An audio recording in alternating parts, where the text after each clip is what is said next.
Hello,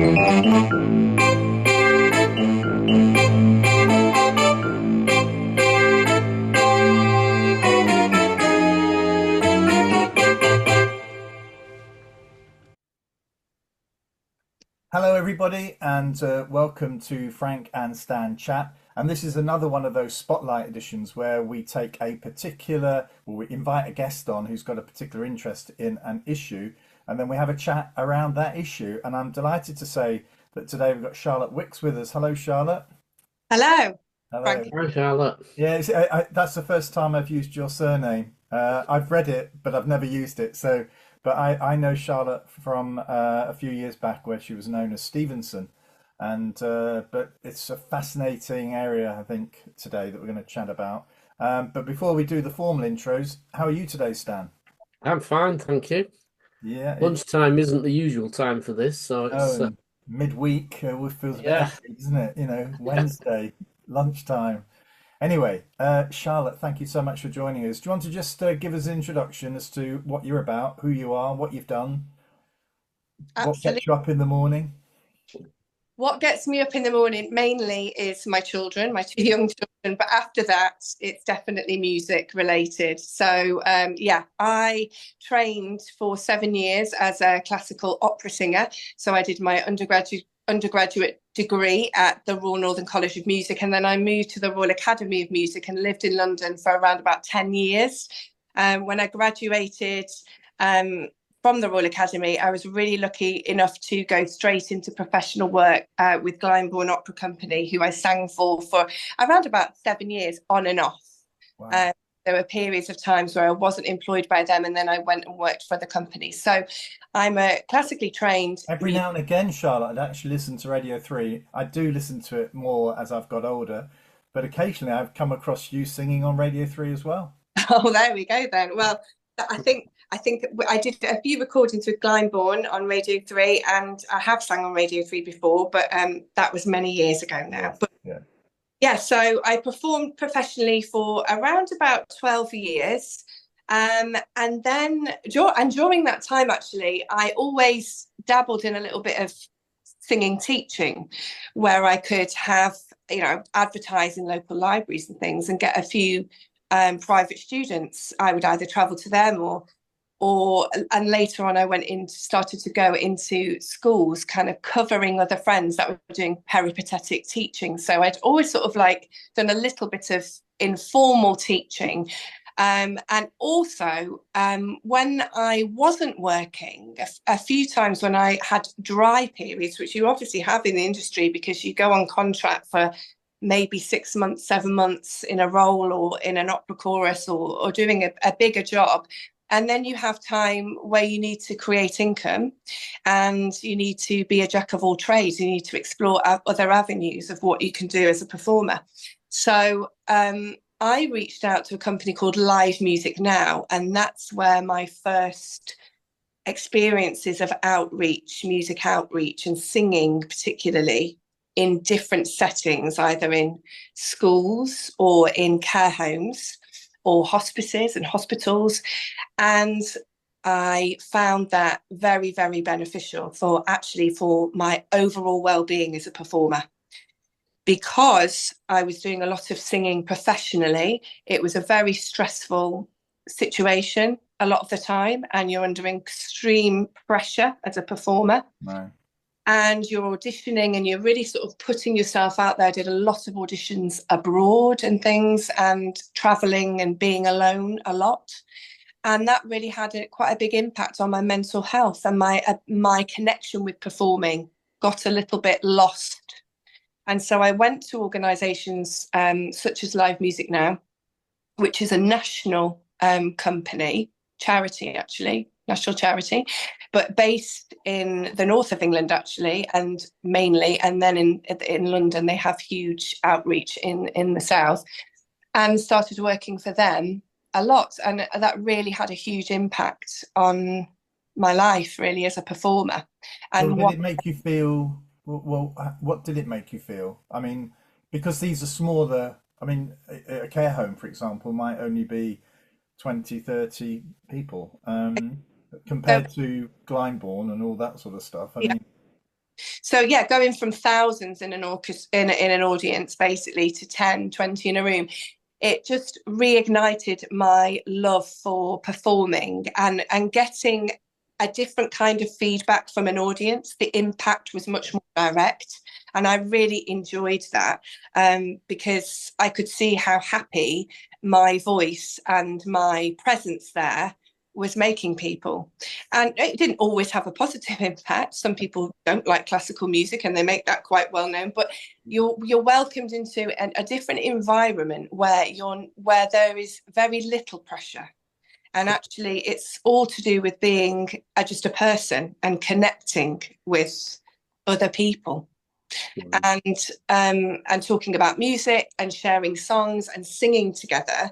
And that's how I just gained my love back for singing, because I was able to connect with somebody in a way that wasn't pressurized, and was very natural to me. I feel like I'm a very social person. I'm a very personable person. I'm very empathetic. And in singing sometimes, and in the profession, that can be seen as a negative thing, because you've got to be so driven and kind of just you can't really you can't let your guard down, because you've got to be a robot that can just perform in like an athlete really, and you can't get over emotional, because it can affect your performance. So for me, being able to be emotional in those sort of environments and be more relaxed and see that impact was a massive turning point in my life as a performer. So is that the origins then of intergenerational opera? Is that where that started? Kind of, yeah. As I said, I worked for different outreach companies, and I also worked for Glyndebourne as an outreach artist. So I've devised outreach projects for Glyndebourne going into schools, which was something that I sort of put my hand up and said I would like to do. And also, it was a kind of a slow realization that my life was changing. I was in my mid-30s. My career was good, but it needed a huge amount of new impetus, which is always the case with artists. You're always having to reinvent, re-audition. It's so competitive to be on that level for a long time. And I just realized that I didn't think I wanted that anymore. I didn't think I wanted that life. I was quite lonely. And so when just to sort of, not leading on this, but had the family come along by then? No, Right. So it's before you were married, before the children came. Before I was married, I was having these feelings and thoughts and thinking, what can I do? And it wasn't really sitting right. And it is a stressful place to be. You're self-employed, that is your bread and butter.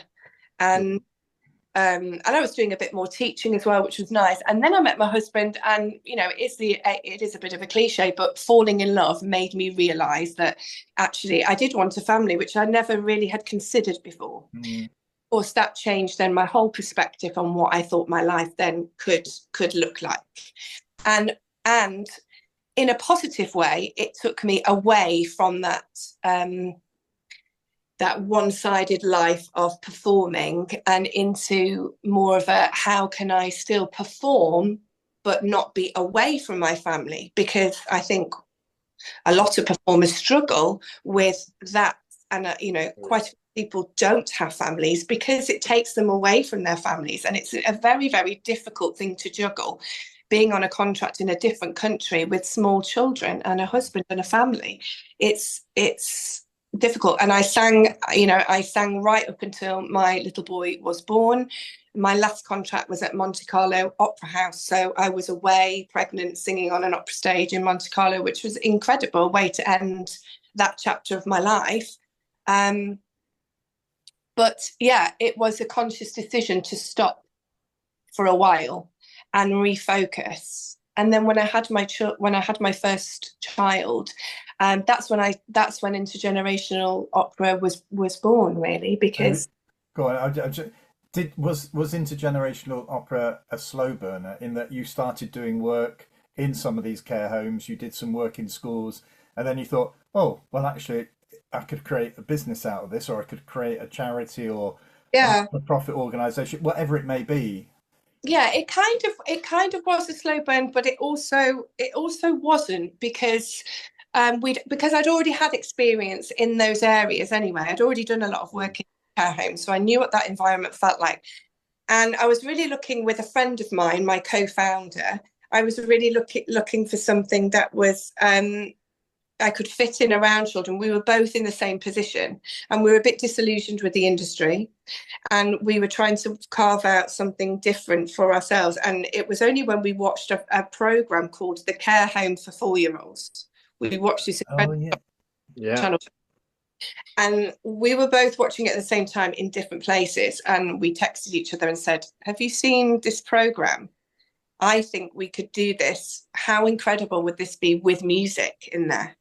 Because not only the dynamics of what was happening in that care home day to day and in the school and how it was affecting the children, but I do feel that through my experience of doing outreach in schools, there's something else that happens that I was interested in when you add music into the mix. There's another dimension that happens. There's another form of communication that happens with people when they sing together, particularly. I'm all for bands, I'm all for playing together, but there's something different about the voice, and having been in, that is my job, to know what to have that feeling all the time of that connection. It's something very special when you sing together. And different chemicals and stuff are released in your brain when you sing. It's a well-documented fact. So yeah, we watched that program, and we just immediately thought this was great, and we set it up very, very quickly. And we were lucky enough to have a friend who was a head teacher, who was an ex-professional opera singer, and we reached out to her and said, "Can we do a trial in your school? Can we?" Where was that, Charlotte? That was in the southeast where I live. It's a school that we still work with today. The head teacher is Patrina Ferris, who's one of my longest standing head teacher that I've worked with for 7 years now. And it was a school called Chaley St. Peter's. And she brought along her class. She didn't know anything about it. She just trusted us that we'll try it. And we hired a venue in Lewes, near Glyndebourne, and we put out a call for any older people over 65 to come to this venue. And we had 45 older people turn up with their carers, which was incredible. Wow. We didn't know if it was going to work. We had no idea. And we had a violinist, a pianist, 2 singers, and we had an hour session, and we taught them to sing opera together. And we did small groups, and they sang in rounds, and it was filmed, because we wanted to film it to see what we could see when it happened, because it was voluntary. And then we took feedback after the event as well, and spoke to the older people about if they enjoyed it, and the result was quite overwhelmingly positive. So Patrina then said, "Right, I think you need to come into school and do this in a longer format." So that's what we did. So we started doing 6-week projects quite soon after that, and that enabled me to sing. So when Reggie was sort of 9 months old, we started putting him to nursery 1 day a week so I could sing. Right. Wow. And create these projects. So we created it together, and we formed a CIC, a community interest company, and we just took it there, and it has grown. It's gone from strength to strength, and I love it. So what do you do now in terms of working with schools and older people? I had to say older people because the ages you've described includes me. You are me. That's what I always say. People ask me about age. I say, well, you are older than me, and I am older than them. So we're older people to them. It's fine. It's a difficult thing, because when we first put out publicity, 7 years ago, we would say elderly, and actually Holmes got in touch with us and said, take out the word elderly. Full of what of branding things and working out the best way. So we say older people, older friends, we actually call them. I should say that Frank's an older friend of mine. Yeah, just right. to make it clear. Right. Steady. This is going so well. Let's not get down that route. I don't want to get. So what we do is we organise everything for the school and the care home. We put out publicity through school, through email and through flyering schools or cold calling schools and talking to them about what we do. Obviously, it's lovely to have a recommendation or somebody that you know, a teacher in the school. So there's that link as well. And then we go in and have a chat to the school and explain exactly what the process is. And we look for a group of older people. So either a community group, so an over 65s club, or a dementia club, or a memory club, something like that, or a local care home that would like to have this project, to have this link with a school. And then we invite a class of children. We normally take about 30 because there's only 2 of us in there with 2 other musicians or 1 other musician. So we can't take on whole year groups at the moment, but we do also offer workshops for a whole school, which is like a 90-minute session where the whole school can come into an assembly and do an opera workshop with us, which is also great. Before you get on, what in those 90 minutes, what pieces do you actually perform in the assembly? You know, what sort of things are you delivering that actually get those children who've probably never experienced opera before? Many of them might not have. What is it that's exciting them then? What pieces do you perform? You know, opera is it's a very wide genre. Okay? Really important then to pick things that are familiar in some sort of sense, because it's amazing how much opera you would know, that you would hum along to. For example, we recently went into a school and one of the boys said, "Oh, opera," and just started, I'm not joking, started singing Queen of the Night at me. Wow. He sing Queen of the Night. He's not studying any instruments and he just started going, "Oh," like this at me. And I was like, wow. So it's amazing how, you know, also there's, I didn't know this, but there's actually opera on video, children's video games. We've had people doing our Carmen project and they recognise the Toreador song. So it'd be amazing. So when the children come into an assembly like that, there'll be opera playing. So they're already immersed in what this sound is. It's never overpowering, it's never loud, but it's there to sort of set the tone of what we're going to do. And really, it's a singing workshop. Right. So we talk about who's been to an opera, we talk about what opera is in its fundamental way, and then we do some little games. So we talk about the main difference with opera and kind of the silly and fun part of opera is that we sing all the time. So we don't talk and then sing like a musical or a pantomime. What Frank was saying is what the schools do then. And you know, if there's no expertise, and I was suggested there might be more expertise than we know about in schools. There will be people who sing, and there will be people who are regular churchgoers or in a choir, and they may be in the background in a number of schools that would be happy to come forward once there was some momentum going. I know where my son is, there's somebody who does singing in addition to what he does in terms of the music. And I'm not sure they knew about that until this person said, well, I would like to do something with the choir. 100%. I agree. And that, you know, that does bring me on to talking to you two really about teachers and confidence. And I know there are schemes out there that, for example, like our music trust, it brings in musicians who train teachers to have that confidence and use those skills in singing and in music, for them to carry it on. And I'm all for that. I think, you know, much more can be done. Much more can be done to enable staff to have that confidence, those teachers to come forward and say, I think there's just this misconception, isn't there, that with music, it's like, oh, I don't want to do it on my own. Yes. I don't want to perform, and I'm not a performer, or I can't sing. But you can appreciate music and you can have it on in your classroom. And you can, you know, pick a song of the week. I have teachers that I work with now who do a playlist of the week, you know, so the children put those ideas forward. And she always, now she's done the project a few times, she sneaks a bit of opera in there. And they light up. They recognise it from their project that they did and they sing again, you know. So it's having the confidence to just think outside of the box all the time, creatively.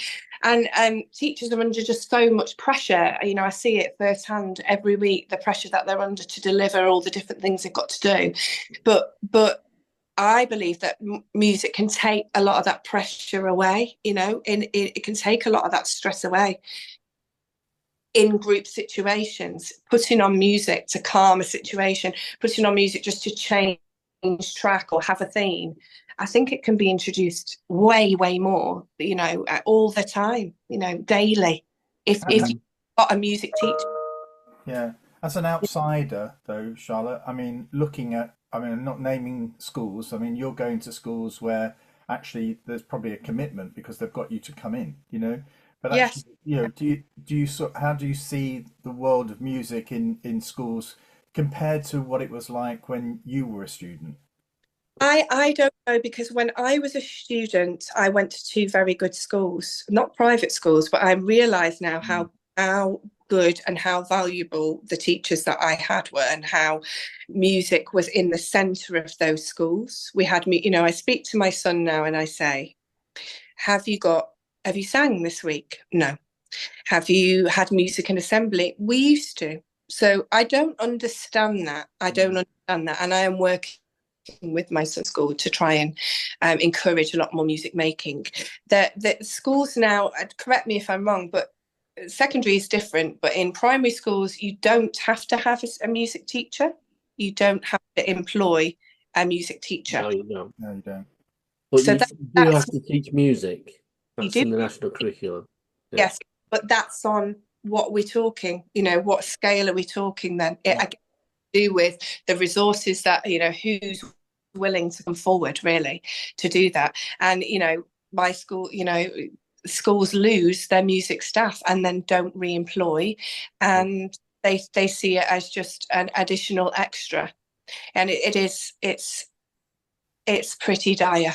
It's pretty dire there, unfortunately, which is why, you know, I'm doing what I'm doing a lot, is because I want other children to be able to have those experiences that I had, where they could either play an instrument. I think there's still quite a lot of peripatetics that go in through the music service. I think there is stuff out there for choirs, again, if you're a parent who's willing to look and and a school that's willing to have a school choir and to just try and sing. The benefits, I kind of want to talk about the benefits for children of actually singing, not just having a musical instrument, but from my opinion, using your voice is a crucial part of development. And you know, people have this stigma. They say, I can't sing in tune. Every single person, if you have vocal cords, you can sing, you can pitch, you can train your ear to pitch. And if you find that difficult, all the more reason why you should be encouraged to do it. So it's not a case of sort of, I get a lot of older people telling me, you know, I was in the school choir and was told to be quiet, which again is a whole different legacy that we left those people of music education. But you know, it's not the case. It's, if you can't sing and you enjoy singing, you should be encouraged even more to use your voice. Using our voice to sing is the most exposing thing that we can do. One of the most exposing, emotionally open things that we can do as human beings. And of all our voices, as we know, are completely unique. And that, in my opinion, should be totally celebrated. That when we're in institutions such as schools, where we're all, to some extent, conforming to the education system, to being in a class, to wearing a uniform, to testing, to regulations, we should be encouraging that creativity so much more with our voices, so that we can express ourselves. Children can have a voice, literally, and express themselves through their music making. The most important thing I find with opera, for example, is that it's all the same basic human emotions that we experience as humans, you know, and particularly as we go through life, we're experiencing them even more. So falling in love, feeling love in any sense, feeling loss, feeling anger, feeling pain. These big, big emotions are in opera, and the music, the dramatic nature of the music with all the orchestra playing and a voice projecting over the top of that is a very, very powerful way to express that one emotion. And we talk about that, you know, an aria in opera, which is just a song. Yeah, it's a word for a song. An aria is sometimes just talking about one emotion, but finding different ways of saying it in the music to get that emotion across. And then that's the powerful thing. That's why people love opera, is, or they hate it, they find it too much, too overwhelming. And that is also a really valid response to have with children, that it is overwhelming and it's overpowering. And what is that telling me? And it's loud, and it's about trying something new and having access to those really fundamental emotions and being allowed to be big and bold and do it and express it with energy. It's very kind of cathartic for everybody, but for children particularly. Now, Stan, I don't know if you're aware, but didn't you get shortlisted for a Pearson Award? We have a Silver Pearson Award. Well done. I mean, that's amazing. Up for a gold, so fingers crossed. We go to the ceremony in November. You know, it would be incredible to get a gold. So that was because of the head teacher that we met 7 years ago, Mrs. Trina Ferris from the Bluebell Federation. She nominated us with her schools because we'd worked with the three of her federation, and she found it so beneficial because then it led to other projects. So we started singing with older people and younger people, and then the schools, which is what we often find, gain confidence with that format. They say, okay, we know what this is now. We know that we can see the benefits for our children now, for our students, that they're interacting with this different age group that they might not have had contact with yet. And she could see that, and she nominated us for this award, which is an outreach community award. And yeah, we're delighted with that because again, it just highlights that people understand. They do understand what it is. They can see the value in it. I think schools are often hesitant about it. They think, oh, it's a lot, you know, is this a lot of faff around, you know, how do I get care home in, what's going to happen with safeguarding? We cover all of that. We sort all of that out, and we make it really accessible, and really we take all of that away from them, the administration, and we make sure that obviously we're DBS enhanced, but then we do background checks on our older people that are coming in, and we talk to the care home about what, you know, who's in that group, and we handpick people that it would really work well for. And then the children either go to the care home or the community group, or the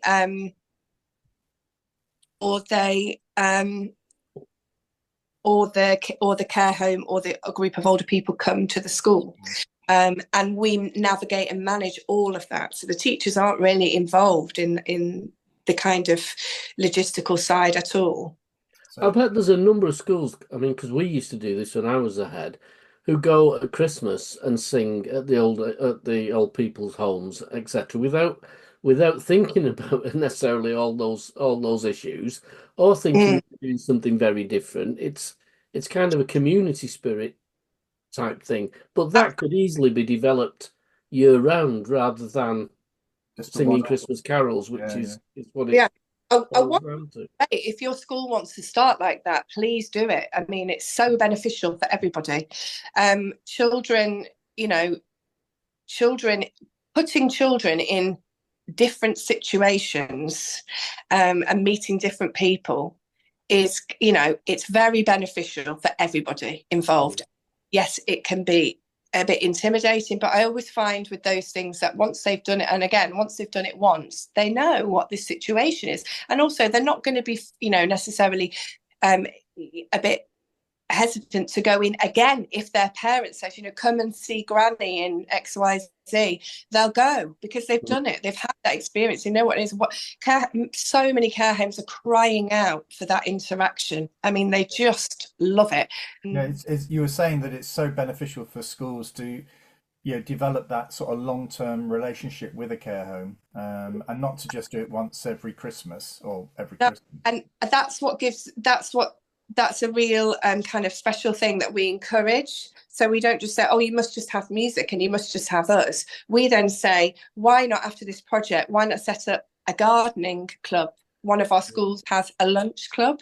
So once a week, they take a class of students over to, again, a community venue, and the students, they waitress the lunch out, they hand the lunch out and have a chat with older people.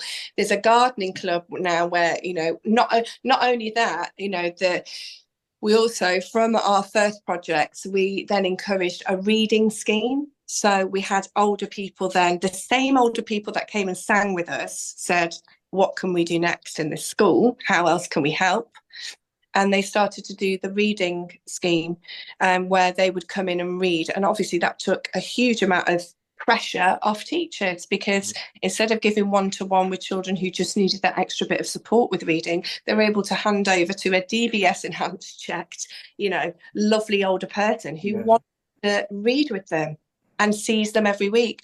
And that was how we managed to then become part of the Royal Carols for Christmas last year, which was just, incredible recognition, because we'd started the music and then the BBC wanted to know about what we were doing, but also what else, what was the bigger impact. And that's the bigger impact, that is then that link with older people in your community. Schools, I believe, are at the heart of community, much like churches can be, but really schools are. You've maybe got 4 generations of families going to one school. So really, schools, I think, should embrace being right part of the community and welcoming people in to this fantastic place where learning's happening and fun is happening and growing is happening, and older people still learn and grow. And that's the other side of my work, really, which is a whole different kind of talk about education, but educating our older community still, Well, can we have that for our next chat then, Charlotte? Fill that one up. Just before we finish, is Intergenerational Opera just a Southern-based organisation at the moment, or is there the possibility of, I don't mean franchising it, but sort of rolling it out as a programme for others to engage with? 100%. That is our main aim, really, for over the next 5 years. Is we've just put in our first charitable status application. Once we become a charity, because we're non-profit, we are self-funded. We raise money through concerts. We put on professional concerts with our artists, and I reach out to various professional friends and colleagues who come along, sing, raise money, and we apply for small grants. We currently offer the 5-week projects for a small fee from schools and from care homes, and then we subsidise the deficit. But you're basically getting 3 professional musicians in your classroom or school hall, and up to 30 older people for 90 minutes a week for 5 weeks. And wow. Well, you're absolutely mad if you're not going for that. Yeah, it's a really lovely, different. It's also just something completely different. Obviously everything's lesson planned, we do extracurricular work as well with the schools, so we have a plan for things that they can do in the classroom to enhance the project. But we very much want to turn into a charity, fundraise, so that this project can be available all over the UK with its musicians all over the UK. I'm currently working with the Royal Academy of Music, which is where I studied, and we're forming an outreach link there. 2 minutes, darling. We're forming an outreach link with them so that their students can become trained co-leaders. So the future of opera singers can go into this and create work for themselves, but also just really, you know, enhance children's lives with opera and outreach music. So yeah, very much wanting to work with lots of different schools all over the UK. And is there a website? Yes, our website is just intergenerationalopera.com. Look us up. We have an Instagram page and I think we have a Facebook page as well. But yeah, there's lots of promotional videos on there as well. So it actually shows you the work firsthand, because again, it can be difficult to visualize what you do. So I'll include a link for those interested, because we're going to finish it now. But I'll put a link at the end of the video so people who've watched this video can take that forward. The website address is on the cover. Oh, it is, of course, yeah. So if you go back, Stan's put it on the cover as well. So I'm very conscious of eating into your time here, Charlotte. Can I just thank you so much for... Thank you, Charlotte. Amazing work that you're doing. Great to see you. Great to meet you. Thank you for having me on. Thank you for letting me talk about this subject, which I hope you can tell, really passionate about. This is you know, like all teachers, it is a vocation, and it is my vocation to bring music to, you know, however, as many children and as many people to enjoy as possible. So the more we can spread about music education, the benefits of it, and finding different ways to include music, you know, that doesn't cost anything, you know, really just being open to music, and the benefits of it are just incredible for all of us, actually. And a big thank you to your son as well. He's singing away, actually. Everything he does is, even if it's singing away, which is great. Good. All right. Well, thank you very much, Charlotte. Yeah. Have a good day. Charlotte. And I'll be in touch about a follow-up perhaps next year. Thank you. Thanks so much. Bye. Bye-bye.